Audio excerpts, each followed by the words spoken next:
whawhetai ki e ki, pia malo mo e tau toi maua e pongpongi le rei, pongpongi whaafu koe ni, pongpongi tō naki whokieni, a hao fitu e mahina ko i ko Sanoali, o e wanoa taha fitu, pia kou whawhiloa ki whiwhia atu ki he tō taha katoa pe pongpongi ni, i he huafa i kuna, pia mai huafa ofa, o tau e ko sisu kalaisi, taitali whiwhia koe, ki tau kalawhiama ko ia o e pongpongi ni whatawanga pe o ko na pangapanga maari e pia mea katoa pe mea pina whea wheitu i he ngalo pe u katoa e whetapa i he pongpongi ni whatawanga mo e kike le whaitapa i kina hao mo ui tapa i kina hao whamiri ko i hui ko i tau tu tamai ki he ulaki wike o e mahina ulaki e tau fo koe pe whatawange o ku alo maari e mea katoa whamone mole pe toki ke mohe ake ni ke o atu e tau live stream e tau kalawhiama koe ke pongpongi ni koe hui koe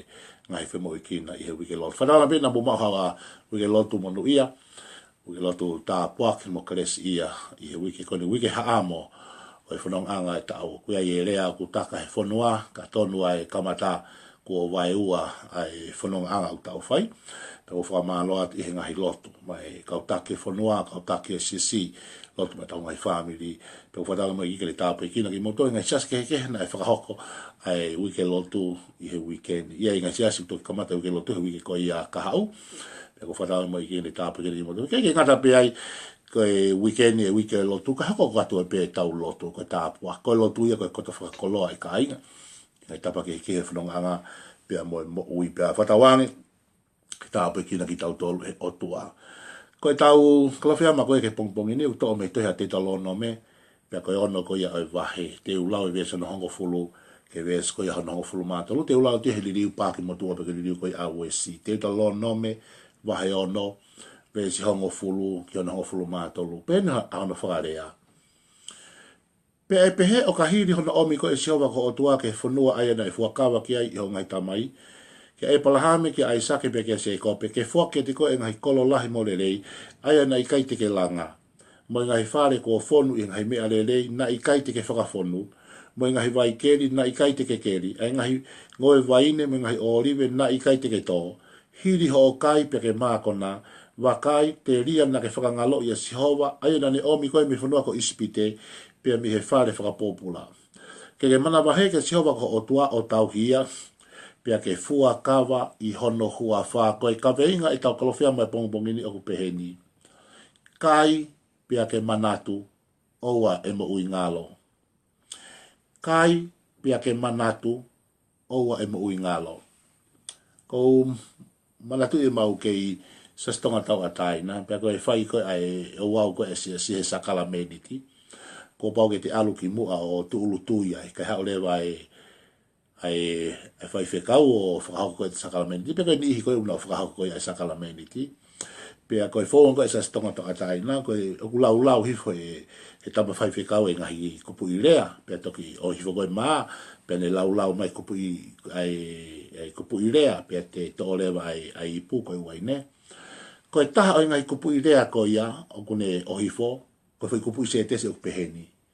To o kai, pe a ke manatu. Ko kusino ene.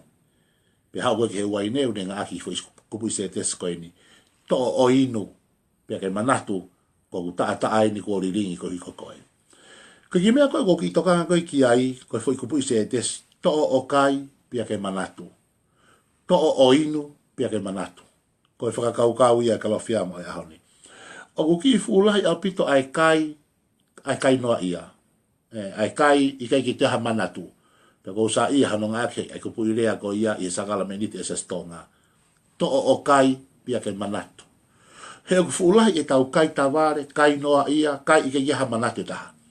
To o kai ai maa pia ke manatu i, koe maa ko ia, koe taipe ia, oi sino o si sukala i sina, e foaki he kolosi. To o inu ai waine, koe taipe ia hono tata, pia ke manatu. Na ne fai ai whilau o pe kia he kolosi kāle ware, koe wiko koe pia moau. Tuku e kai noa ia, tuku e kai tae manatu, whia mau ke kai pia ke manatu. Koe tālai oi ahoni he reesoni koe oi ahoni. Whamanatu ange, toi whamanatu ange, e o tua koe whamatalai ne tohi koe a te talonomi. Koe toi whamanatu ange o tua ki isleri. Paka whai whakamana tu o kupen. Maari e moni koe whamatala vese koe hana hongo fulu. Ai whai whakamana tu koe ni. Vese hongo fulu. Pe ai pehe o kahiri hono omi koe si hova koe o tua ke whonua. Aina ne fuakama a ki hoa mo ngai tamai e Abraham ai saki mo se kope.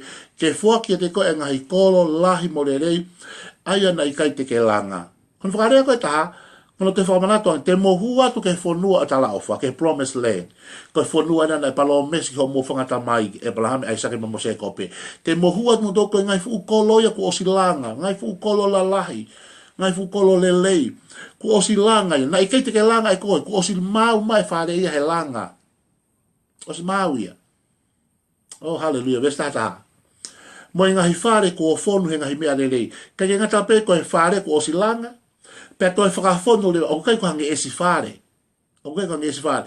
Ke peke ke toki alu ko toki whakafono ai si koe seha koe no. O si mau e langa e fare, vese ngo fulu ya, pe vese na tatata mai pe toi whakafono ake e fare ai ngai mea le rei fono ai si he shopping ku ai si a sopa wei TV. Ko o si toi whakafono pe mo e fare ya. Mo ngai fare ko fono he ngai mea le rei ai ana i kai te ke whakafono. Ko hongo fulu te ke aluatu ki he whare na ikai te ke langa. Te ke huatu ki he whare ko o si whonu aloto he whare, kana ikai ke whakawhonu e koe ha mea. Mo i ngahi vai keri, na ikai te ke keri. Alatu koe ko si aifu vai keri, na ikai ke keri, na ikai ke tawhi pupuha koe hono keri. Ko o si mao mai fu vai keri ai. Ai ngahi ngoe vaine me ngahi orive, na ikai te ke tō. Na ikai te ke tō. Siange, o si mao mai pia moe vaine, moe orive, o si mai fu ngoe angai. Na ikai ke tō koe, hala whakarere. Whakaoske vese mo tata, hiri ho o kai pia ke mako na taha waini. Wa kai te ria na ke whakangalo i a Sihova, ai na ne omi koe me whanua ko isipite me he whare whakapopula. Koe fufo i whakatokanga, it's a warning. Te mohua tu ke he whanua. Te mohua tu ke nani ke promised land. Te mohua tu ke he whare ku osilanga. Na ke langa e koe. Te ke hua tu ke whare ko si whakawhonu ake ngahi koloa i loto he whare. Na i ke whakawhonu e koe mea koe ia. Te ke hua tu koe ko si ai vai keri, ke inu me ai. Na i ke keri vai. Te ke hua tu koe ko si mau mai fungoe vai ne me ngoe orive. Na i ke tō ngoe. Hua tu koe ko si mau ai mea kotoa ia he whonua. Pea koe fwoi whakatokanga aku peheni. Te ke kai, pe te ke mākona i he whonua. Pea koe fwoi whakatokanga oua na ngalo a Sihova ko otua. Ko ki mea koe nau ki kamata he sakala menite sa stonga. To o kai pia ke manato. Tuku e mo ui ngā lo. Pia ke fwoi whakatai pen e tau hua mai ke tau fuou e wanoa taha fitu. Aho tongo nā kien, ko la wate moni te ke whalai te ai lotu pongi mo e fiafi, haa mo e tau wanoa taha fitu. Pia ke ama nā kien ke homo mai ho tau wakaka, tau wholau e wanoa taha fitu. O koutou ki whakamanato atu he koe uhi koe wana tahafitu ko o si maa uia. O kei ke ilo koe mea hoko i whepueli ma as e peleri. Fuoloa ilo i he otua. Ko o si maa ue wana tahafitu. O ka ngeta hupe koe amanaki huata isideri ke promised land. Ko o si maa ai whonua ia tala o wha. Ko o si ai e whare, ko o si whonu e whare, ko o si ai vaine moe wite, ko o si tō, ko o si keri moe. O si maa everything is ready. Koe wana tahafitu ko o si maa uia. O si mau ia tau ki tisem, o si mau hono organize. Mea kotoa pe mono whokotu utu e mea kotoa pe. Ko si mau mai e whare, ko si whakawhonu e whare, ko si mau mai ai olive, ko si mau mai wite, ko si ai vai, ko si mau mai tāpuaki, ko si mau mai palani ai otuaki e te koe, ko si mau ia i he wanoa taha fitu. Tako ki whakatokanga ako peheni ko mouhua tu, o nofo he whare, i nasi he merie, i inu he vai, kai pe me he vai ne mo olive. Pe koe ki mea kou ki whai kia tokanga ai o tua te ria na mou kai he merie whonua pe a ngalo a Sihova. Ilo le rei pe he o tua ia koe kakai mo ui ngalo ki tau. Tau toki ilo pe whoki tau tolu ia ai o tua he taime whai ngata. Ko le whai ngata pe oi a we sisu e ke mo ui. Polo pare ma whakatu uta maki. Koe ne alo maari e pe me a kotoa e whanonga. Alo maari e pe me a kotoa e whanonga. Kua ngalo, tu kua ta whakalolo at. Nai ke yo pia ki he lo tuku hui na ia to polo parema. Ko hinga pe lo tu mo au kai he tala mai toke ta ku te kansa. Ko ne kiria pe kansa ko ne osia na ku vao e hala ki fale lo tu. Ko kamata ke fakali e lo tu ko kamata ke te fakafie fie mali. Tai ko kanga pe ia ko inga ko te ke lo tu ko wi ko ke apala e te pepa no fonua. Ko ne pato pe estapan usila ko kamata ke fakapehe pehe atu ko kakai mo ui ngalo ki tau tol e kaina. Ko whakamana tū, ko hiko i wanoa tāwhitu, e tāpua ki he iki ho whāmiri, e ia hiki wāhinga, te ke kamata e pisinisi, te ke whau whāmiri, e tō atu e wanoa tāwhitu, hange ko e promised land, ko o whonu, ko wheitu e ne hua kau pia moe honi. O si mawe wanoa tāwhitu pia ko palofisai ke te koe, ko tau lahi, ko tau kafa, hei ke te hatau e tatau mai wanoa tāwhitu. Iyo ko o si alo e wanoa tāhanam, ko tau lahi, ko tau kafa, e tāpua ki ko o tua e hiki wāhenga, te ke kamata e pisinisi e whakamonu ia hau hau whāmiri, e tō atu e whare ko o si langa, mawe mea ko toa ngau e vai. Ko e mea koe kou tautou ase ngai vesi ka bauti ke lau, tala mai, ko e umea ka atoa ko iana i kai ke more hao penjeta. Nei ke tafe pupuhai. Hua tu he whare, nei ke langa, nofo e whare ko ia. Os whakafonu, nei ke whakafonu. Te ke inu he vai, nei ke keri ai vai ko ia. Te ke kaipea me he fua e vai ne mo olive, nei ke tō. Ko whihu ia tu. Ko heina ne langa e whare, ko heina ne ai umea katoa ni. Ko e otua. Otua na e langa whare, otua na ne whakafonu, otua na e keri vai, otua na ne tō vai, ne ke hao ha, o kai meri, hao help yourself. Te ke whitaulaki pia mai tāpuaki, o ke tāpuaki a au, koe tāpuaki me otua. E hiki wāhenga koe api ngāwe, o ke koe otua. Koe kotoa e tāpuaki te tau inase he wano tāwhitu, koe tāpuaki hau pia me otua. Koe otua koe tā whenga i e tāpuaki kotoa pe. God is the source of blessing. Koe fufoi source, koe tā whenga eni o monu me tāpuaki, pe toki whakafo mo he api ako, api ngāwe, whitu tau nofuai. Ka koe otua koe source, koe tā whenga i, koe te whito ia, o mea koe monu ia mo tāpuaki. Ko tala pe a se nisi, ko whaki le mo haha, ko whaki me whe, me o lunga me tau tama, ko he ata wheto ak, ko ata wheto li waki. Ko mea ko whakai whakatokanga, ke oua na ke kai he monu o wanoa taha whitu, ke oua na ke inas he tāpuaki o tauni wanoa taha whitu, tāpuaki, kou tui ko tauni e lava e ako o whanau, maha matai te university. O kou tui e whakatau ho api i he tauni wanoa taha whitu, o kou tui e teke kamata e pisinisi, teke hiki wāhenga, o kou tui teke whaamiri he tauni, e lahi whao, tāpua ki whakalau maari, tāpua ki whakamateri, e tō ate mea whai oto. Koe kui whakatokanga, koe utamahi otua e ahoni, ke ua na ke kai pe ke mākona pe a ngalo ai otua. Kou tue whakamanatu atu ke manatu i ai otua. Koe mea koe te ke inasi he tauni, o kai koe mea ia a au. Koe mea nai aitu he otua ma au. Pe au totonu ke vete ia i hongutu. Koe ako e te ki whanau o poto koe otua. Ma uhoto ki api o whakatau he tauni, whakawhetai koe otua. Mea ko topi au tau mau i nase tāpau whakamaterie. O whia mau ke vete pe puaki me hongutu koe otua. Mea koe whakatokanga ke ua moa nā ngalo ai otua. Whauho fuakawa pe a moe otua. Tauhi ke otua, ka tāna sosiua, ka kuau mohok whare, te mau tauhi ke otua. But for me and my house, we will serve the Lord. Ona ke kai o mākona he tauni he tāpuaki pia ngalo. Koe whanua tala o whae promised land. Whanua ni ukoutou tala mau pehe toi tapu. Whanu he huakau. Overflow he milk. Pia moe honey. Mea meri. Ki tawhitu upe ai. Koe huakau o kutatau ia pia mehe pulu. Na ikai ke alu atu o toki alu o tatau mai huakau. Ikai o si atu o si mau mai huakau ia. Ko tala no ke huakau moe milk moe honey. O kuhinga i ke tāpolo blessing. Tō atu abundantly mohu tawhia he tāpuaki. Ka koe huakau ai milk o tatau ia pia mehe pulu. Na ia e toko taha na ne alu o ne kā te kina ai aka ai pulu. Aka ai pulu. Ke si whenga i ke o mai haha ha me i huakau ke whakainu huakau koe. Na ia e toko taha na alu ke taunga pi hu whangai whakatapu pe ke futaunga hone.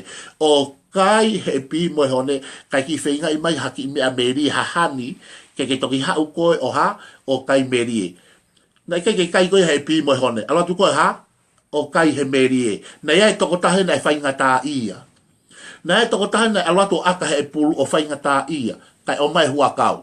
Na i kai ke alato ko ke aka ko he pulu. I kai, na si aka he pulu e tamake. Na skai he taunga pia mo hone e tamake.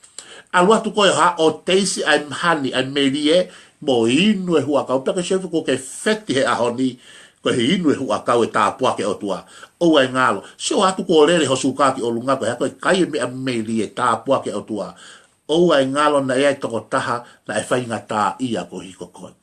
Io na e whainga tā ia si sui ke tsemani. Io na e whainga tā ia he whakamau a ngā se ono wipi hamu hono kawa pe a ano. Na ne whainga tā ia he kolosi pe hoka taoa, pe tafi hono tātaa, pe ne pehe mai lewa he kolosi, it is finished, ko os, ko lawa.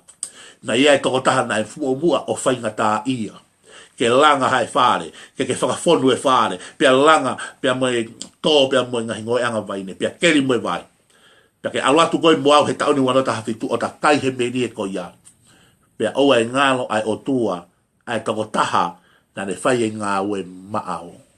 Manatu o ke kai meri he ahoni na iai ai toko taha na ne willing to pay the price ke ne totongi koina ne langa e whare o enofai ta pua ki fungo e vaina o ke ie o ta winu he mai tau kai meri e he tapa ke manatu ai o do kauto e ai atu he ahoni o na ke kai pe ke makona pe ngalo ai o tua na to vaine na to ngou e mau ona ke kai pe ke makona pe ngalo ai o tua na langa fare pe whakafonu fare pe keri vai mau ia wana ta ko tui o si mau e wana ta hafitu o si mau e fare mau mo vai mau mo ngo o si mau e ta puaki ngai koloa whakalau mari whakamateri ko si mau ia mau he ahone kai o amua na ke na ngalo ai o tua kau fo manatu atu asagala menit esa stonga to o kai pe ke manatu ko ku sino ni ko fuaki mau pe to mu a inu ko ku tata aini ko liringi tu ko kai noa ia tu ko kai ta e manatu ta ke kai pe ke manatu ko o tua ko si hova pu ke ha fa to ko pa mo family he tauni ke he tauni me tau ko si pe tu wang ke tau ya a si hova ko o tua o i kai ke to ia i hana tatau there is no one like Jesus ko o tua ia ke tau puke mau ia. Kai, pia ke manatu. O wai mo i ngalo. Tamai lo tu ia. Tāpakina mo ai ki tau tātou pe a koe. Lang ia, whiana, Jesus Christ ko aalmu whamui. Amen.